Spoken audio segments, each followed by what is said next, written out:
Blood is thicker than water. This incident happened in 2006, and in those days, of course, we didn't have the social youngsters, the youth do not have any direction in life. Asked the government and the people of India to be very careful. Was shot inside the Guna caves, which was so who are behind this, who experienced the whole danger, came and they covered many places. So when we speak about the Devil's Kitchen, still deeper, not even 97 feet deep. So that's what the fire rescue was. Extra effort for you to take the next big step to be humane in nature. Earlier,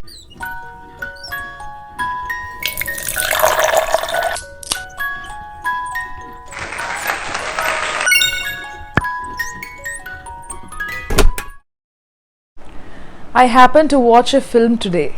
I thought of sharing it with you. I don't do film reviews, you know that.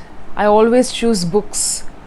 But today I wanted to share this with you because it is an inspiration to many people around. It's based on a true incident. Blood is thicker than water. This is a famous quote by Sir Walter Scott, a Scottish writer. And I don't think this is a quote that holds good for every situation. Usually I don't do film reviews. I always choose books. But I'm very happy to share both the sorrows and the happy phases of life. Now this particular film, this is based on a true incident. Of course, you know that when film is created, when it's made based on true incidents, it's difficult to contain the original story within the frame of a 2.5 or 2 hours 45 minutes film. But I feel this has done justice to the real incident. So if you belong to any part of Tamil Nadu, or if you are from Kerala or any parts of Tamil Nadu, you would have watched this film by now, at least heard about it. If not, it's okay. So first of all, let me tell you, I have shared the link of the true incident in the video description. It is available on Wikipedia. This incident happened in 2006, and in those days, of course, we didn't have the social media. No access was there. It was not very techy in those days. So people who are used to reading newspapers or who would have watched televisions would have got to know about it, but it's there on the internet. So the title of the film is Manjummel Boys. Manjummel is a place in Kerala, somewhere near Ernakulam. And why I thought of choosing this film is the whole plot of the film is an inspiration to people. I've heard a lot of people saying that today's youngsters, the youth, do not have any direction in life, or they are not up to the mark. It's not like that. It varies with personality and people. So you could read this particular plot, but before that, let me tell you, almost 12 to 13 boys decided to go on a tour in the year 2006 to Kodaikanal, to a place called the Guna caves. Now something very, very peculiar about the Guna caves is there is a cave-like pit in this Guna caves somewhere into the interiors called the Devil's Kitchen. Interesting name, but not so interesting in the real sense. It's called the Devil's Kitchen because if anybody happens to fall into it, it's very difficult to retrieve the remains. If anything or anyone falls, that's it, it's gone. You're with the devil. That is the meaning. It's almost 600 feet deep, which means it covers the entire Kodaikanal, I think so, as per the reports. And I will give you a skeletal structure of the whole plot. So many years back, a foreigner, he was the one who spread awareness about it and asked the government and the people of India to be very careful. And since then, this place has been declared as a prohibited and a restricted area. Nobody was allowed to go there. Of course, people used to go visit, see the caves, but many people got trapped at different times. After this incident in 2006, it's completely prohibited, completely restricted. Cannot go there. There's no access at all, because almost 13 people fell into this pit accidentally, and till date nobody has come back alive. So that's the danger hidden, and that's why it's called the Devil's Kitchen. Okay, so this is the background of the Devil's Kitchen in the Guna caves. And also, if you are following Kamal Haasan, the famous actor, he was a part of a film titled Guna, and this film became very famous because a song, a particular portion of that film was shot inside the Guna caves, which was so difficult. In those days it was shot there, and it was so famous, and the song of that film is used here in the present film that got released a few weeks back. Now that's all about the creation and the film. Now let's come back to the story, the inspirational part. So as soon as the film got released, the real people in the story came to the limelight. Of course, they were a part of the newspapers and everything in those days, I told you. But now we have the social media, and they have almost become viral in southern part of India. Not just because of the film, but the true people who are behind this, who experienced the whole danger, came to the limelight because of the film. Film was a kind of trigger.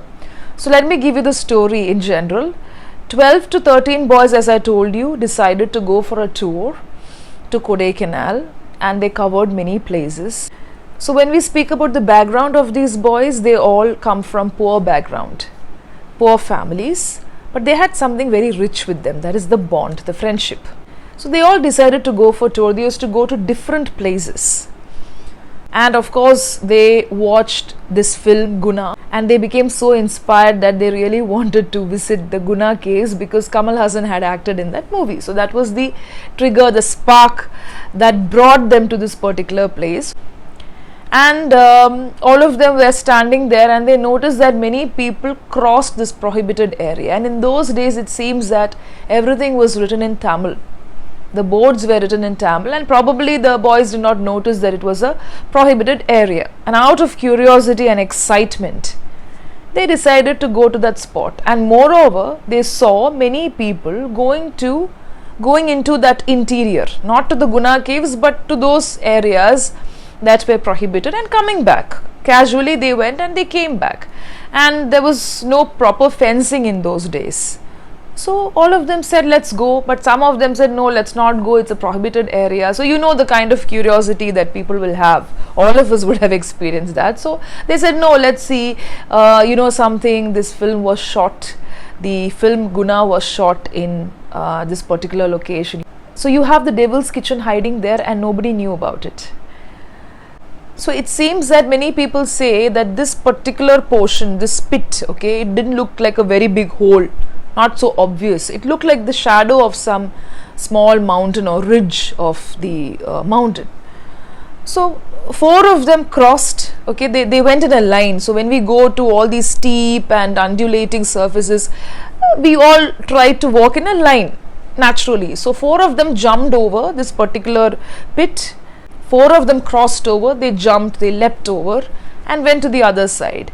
So the 4th or the 5th person to jump over was a boy named Subhash. He tried jumping, but he went into the pit. Just like that. So everybody just turned around, and they thought that he's playing some games. He was just trying to hide, because they were into that youth and they used to fool around, that's the kind of age. So for some time they said, hey, don't play, don't prank around, come on, come out.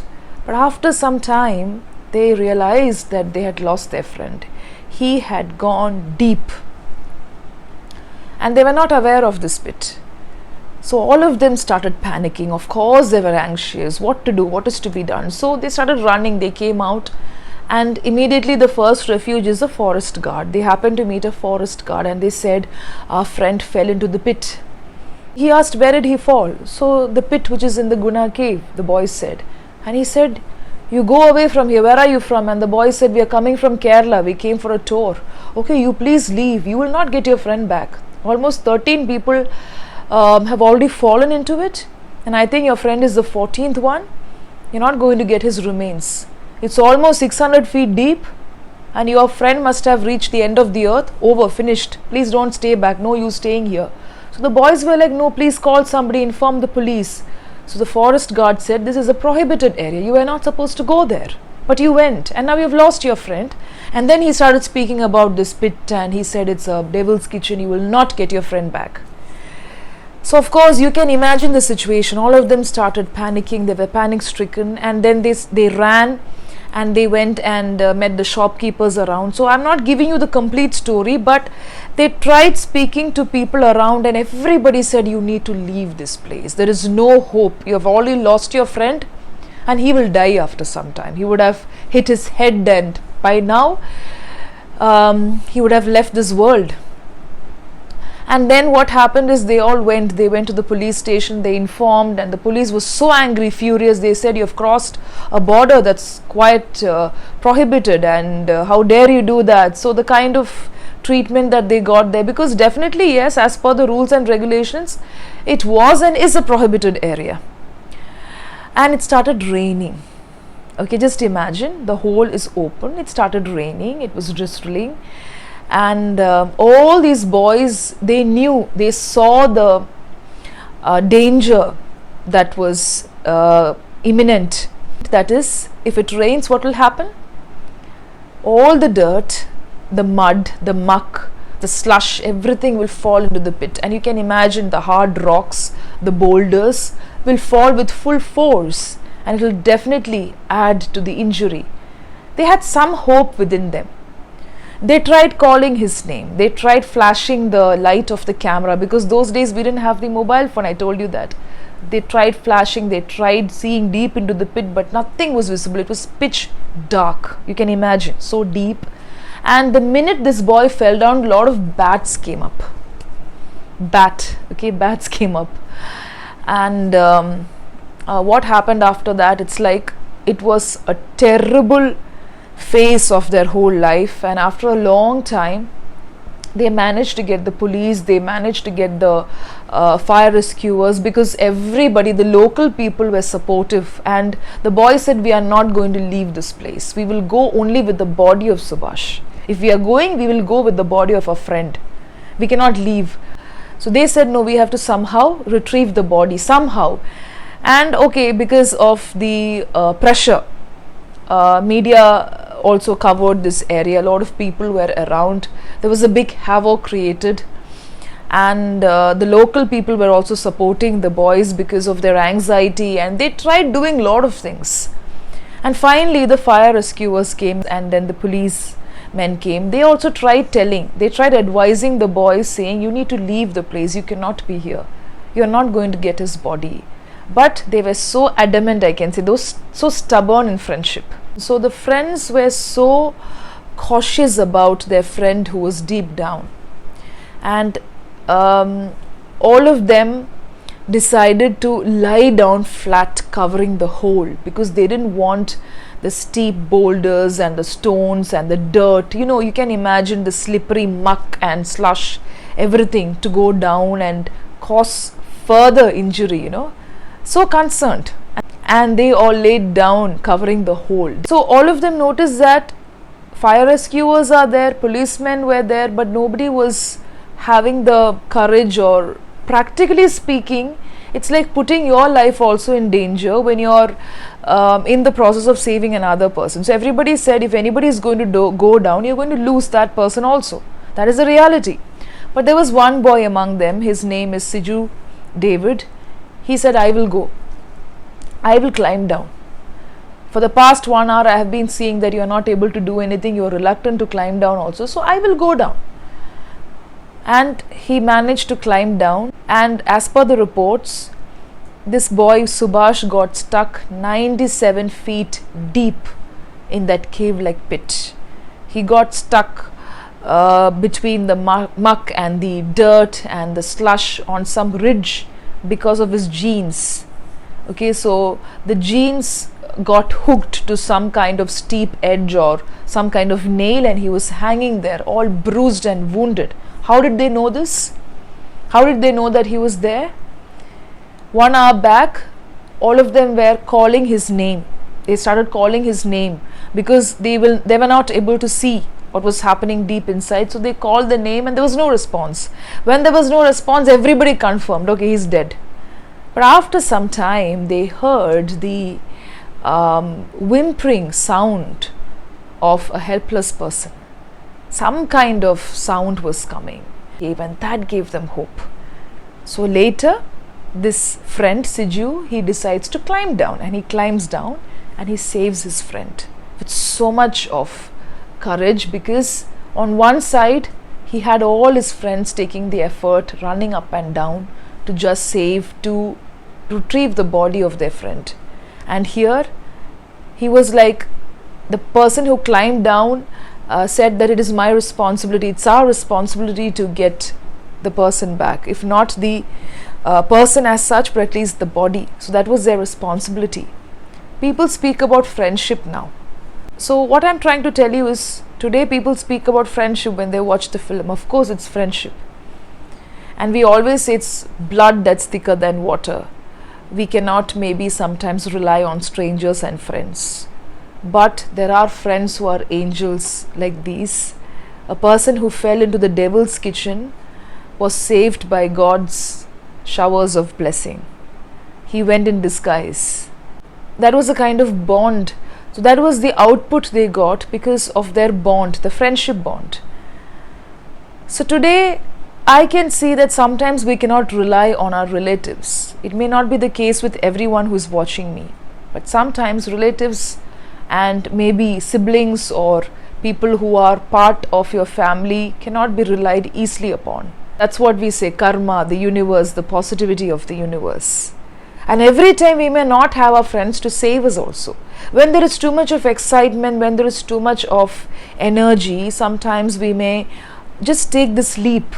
Now here it happened out of sheer coincidence, and it was an accident also. Of course they crossed the prohibited area, which they shouldn't have done, but still it was an accident. 13 people had accident and they fell into the pit, and Subhash would have been the 14th person, and the forest authorities were ready to make it 14 on the board, but he came out. But this is the picture of the real Manjummel boys, the people behind the real incident, and this happened when they were around 19, 20, 23 years of age. But whatever it is, they were focused in one thing, that is to save with determination. Whatever happens, we are going to save or at least retrieve the body of our friend. Yeah, so even in life, you could be struggling with many things. It could be a relationship, it could be somebody from the family or a job, or even struggling to learn something in the life. Keep it steady, take it slow. Every time we cannot be slow. Now here, the friends took quick decision.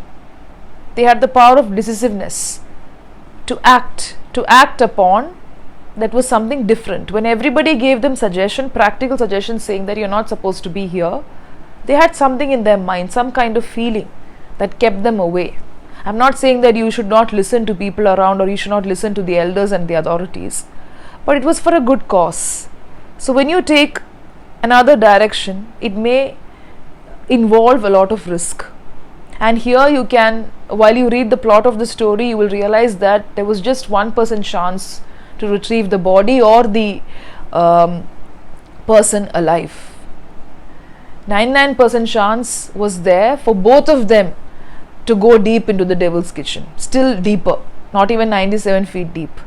So that's what the fire rescuers also said. Already one person has gone down. Do you also want to climb and put yourself in danger? Yes, that's a practical side. But see how things changed. And today they are remembered for their bravery, their friendship, and the kind of decisiveness that they have. So determination, courage, and sometimes you don't have to even speak for what you're trying to do. You may have a lot of problems. You may try convincing people that you're hardworking, you're trying to do things, but maybe people around you will not listen. It can happen the other way around also. Okay, so the success and your actions will make the noise. We don't have to keep clamoring about it. Maybe you can just tell once or twice. So when you give an advice also to a person, maybe it's for their good that you're trying to give the advice. But what if the other part is a deaf ear, plays a deaf ear? It's okay. We cannot keep forcing people, right? So something that was history is definitely an inspiration today. And one more thing is, the person who saved Subhash, Siju David, was awarded, was applauded for his bravery, and he received the Jeevan Raksha Patak award in 2008. It's a credit given to the civilians for their act of courage, bravery, for the indelible guts that they have to do something that is extraordinary. So these are ordinary people, but they are quite extraordinary in their willpower and determination. So it's not just friendship, but it's more about humanity. And do not think that you will always see people who are so humane in nature around you. We get to listen to a lot of gurus and many people around us. So now we have the fasting period. We have people who are fasting during the days of Ramadan, and we have the Lent season. Also, we have people who are fasting with reference to the other Hindu sacred observations, festivals, rituals. So everything is happening around the world. It's all for the goodness of the world. We get to hear about it from experts also. Humanity is something that's different. We all are human beings. We are not kind of zombies, or we are not computer chips. But I think it takes an extra effort today for people to show that humanity. Show doesn't mean showcasing, but it takes an extra effort for you to take the next big step to be humane in nature. Earlier it was not like that, but today we are so dependent on the technology. The world is so fast, and also people are within the comforts of their home. And when people make so much of money, sometimes, not all of them, they forget their kith and kin, they forget everything that they came from, the roots and all that. Okay, so I hope you read the plot of the story and you get to learn something. So my learning was something different from watching the movie, from listening to the real Manjummel boys, and from listening to the different interviews in different languages. So when you read the story, when you get a chance to watch the movie in some language that you're able to understand with the subtitles, I think you will have a different learning. Definitely you will you would have encountered such incidents, or you would have yourself read something about similar incidents. But this was something that really brought a lot of thought into my mind. I wanted to share it with you. That's it. Thank you so much for staying with me. Bye bye. God bless you.